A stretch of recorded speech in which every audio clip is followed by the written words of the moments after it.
Bonjour et bienvenue sur la chaîne Cocomods. Aujourd'hui, on va essayer de réparer tous ces Joy-Con.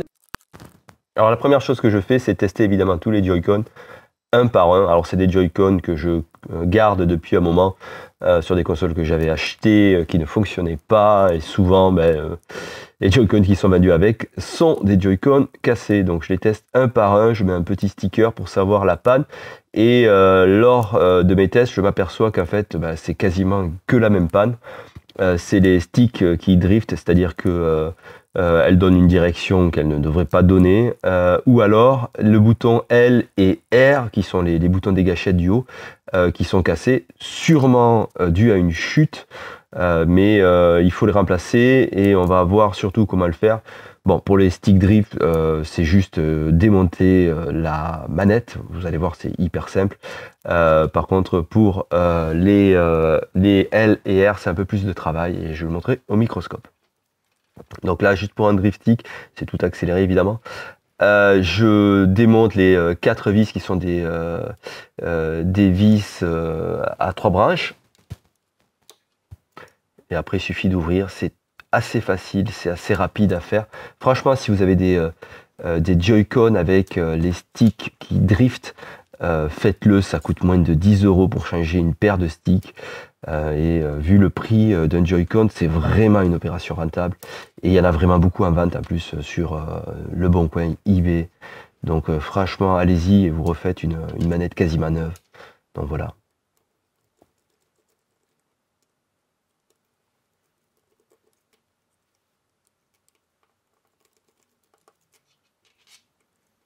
Après, c'est des vis Philips à l'intérieur, donc c'est plus facile à dévisser, puis tout le monde a des Philips.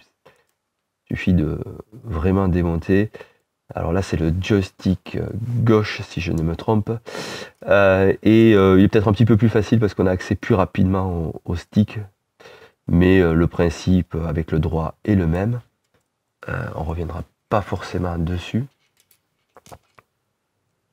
Et là, vous voyez, on a directement accès au stick. Il suffit juste de retirer les deux vis et d'enlever la nappe. Et voilà.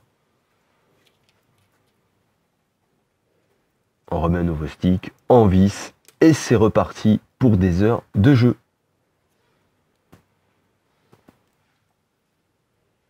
Et pour remonter, vous suivez le tuto dans l'autre sens. Mais franchement, c'est facile à faire, il n'y a pas de difficulté particulière.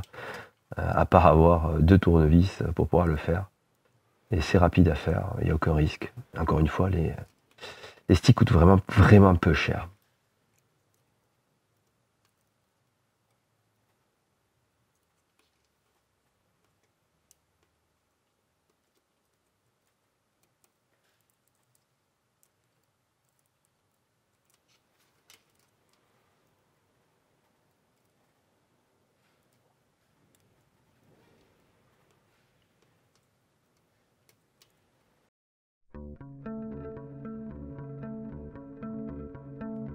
Alors par contre, pour les boutons L et R, ça demande un peu plus de travail. Alors je filme au microscope, ça peut se faire sans, mais honnêtement c'est un vrai confort d'avoir un microscope pour ça.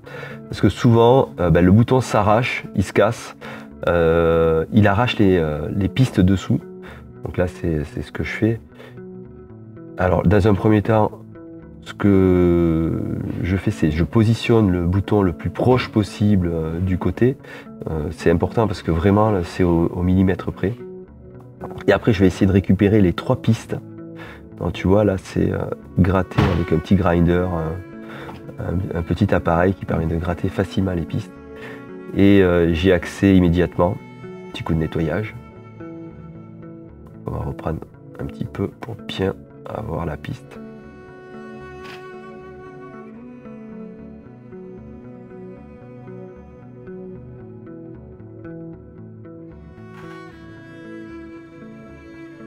Une fois que c'est fait, toujours pareil, un peu de flux, ça permet vraiment de coller la soudure dessus. C'est vraiment, franchement le flux, il faut vraiment utiliser ça. Et vous voyez de suite, paf, ça se colle assez facilement. Et ça évite de arracher les pistes. Et un petit fil très fin qui me permet de refaire la piste.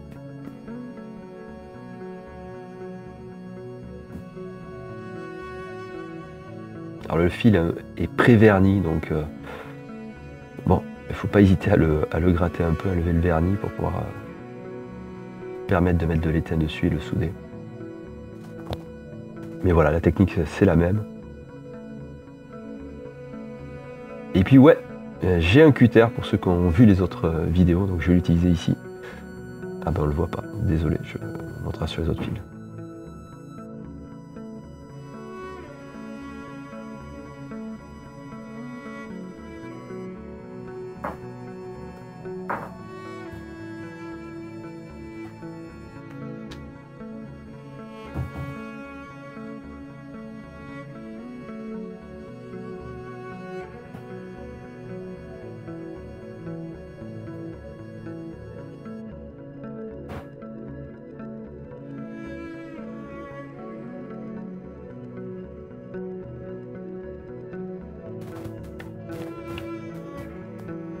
Voilà, on fait la dernière piste avec le dernier point.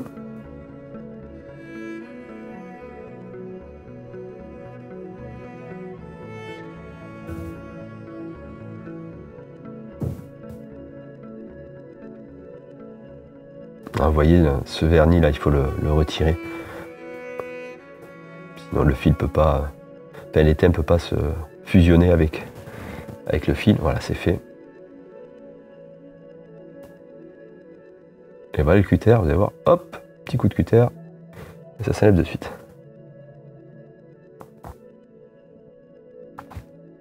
Et puis derrière, évidemment, un petit coup de nettoyage. Voilà, c'est important pour enlever tout le flux qui traîne.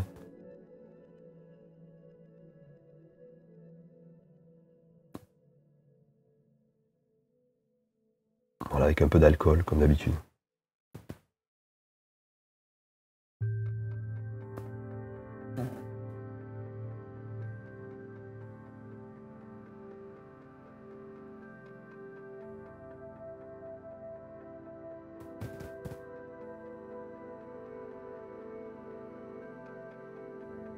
Et derrière un peu de masque UV, c'est juste pour bien faire tenir les pistes, que ça ne bouge pas évidemment.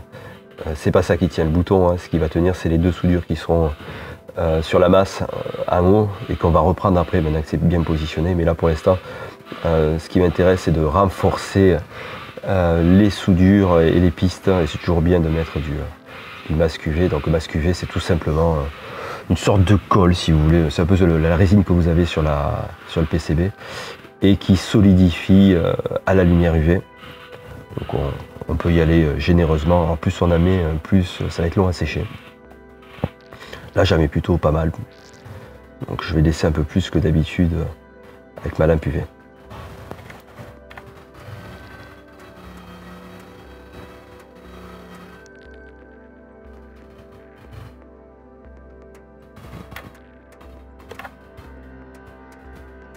Voilà, petite lampe UV, et on va laisser entre 5 et 10 minutes.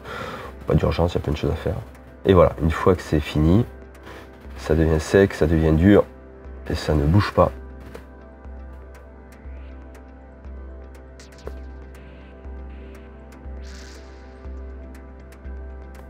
Et là, je vais quand même remettre un tout petit peu de flux et reprendre les soudures pour qu'elles tiennent vraiment bien, parce que c'est vraiment ces deux soudures qui tiennent uniquement le bouton. Voilà, si le bouton est arraché, c'est juste que ces deux soudures cassent, et après derrière, en cascade, ça casse les trois fils qui sont derrière. Et le Joy-Con L et R ne fonctionnent pas. Alors là c'est le bouton L, mais après on fera un bouton R. C'est un peu différent le travail, parce que l'autre c'est sur une nappe.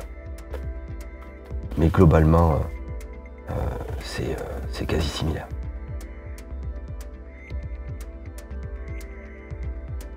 Et voilà, donc le bouton est fixé, cette manette est réparée.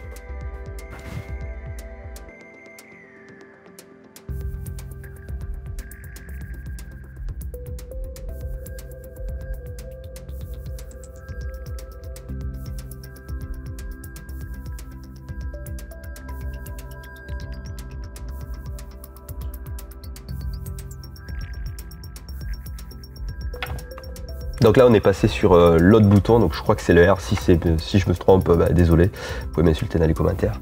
Voilà, donc on remet un bouton, j'ai mis un peu d'étain pour le faire tenir. C'est plus pour le positionner d'abord.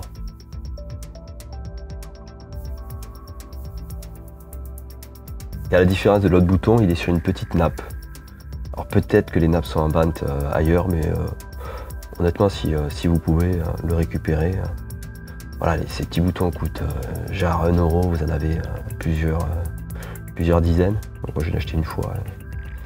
Je fais mes Joy-Con comme ça.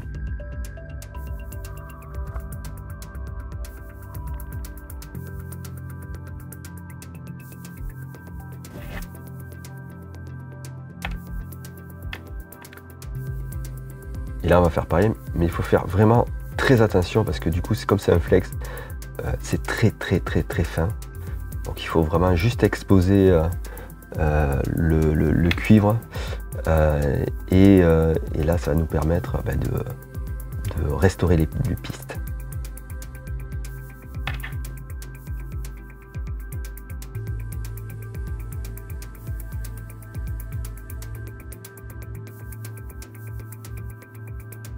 Il n'y a pas d'urgence. Vous pouvez le faire avec un cutter pour gratter, évidemment.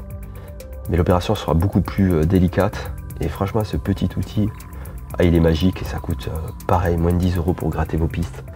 Et c'est quelque chose qui est vraiment utile. Je vous conseille aussi, si vous bricolez plutôt pas mal.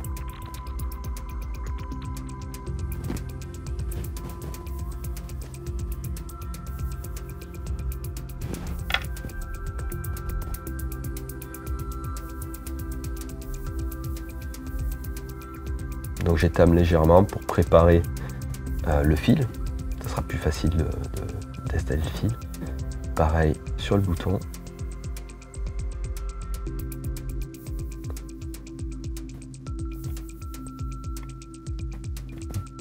Donc ce que j'ai pas montré avant, ouais, on peut aussi étamer avant, ça fait gagner du temps. Je suis aperçu que c'était quand même beaucoup plus facile de faire comme ça que comme j'ai fait tout à l'heure. Donc hop. On peut de suite souder le fil. Donc je valide cette technique.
Voilà, on fait le dernier fil, il n'y a plus qu'à remonter, à tester et c'est fini. Bon ben voilà, vous avez vu comment réparer tous vos Joy-Con. C'est la plupart des pannes, surtout le drift stick et éventuellement L et R qui sont les petits boutons sur le côté. Évidemment c'est un petit peu plus délicat à réparer, mais tout ce qui est drift, etc. C'est très facile, donc juste changer le joystick et c'est la majorité des pannes. Je me suis aussi permis de personnaliser ces Joy-Con. C'est pas dans la vidéo parce que je trouvais ça un peu trop long. Mais peut-être que dans une vidéo, si ça vous intéresse, je vous expliquerai comment faire. C'est relativement facile. Et surtout choisir les bonnes coques. Voilà. Bon, écoutez, si vous avez aimé cette vidéo, n'hésitez pas à liker, à la partager, tout ça. Merci beaucoup et à bientôt.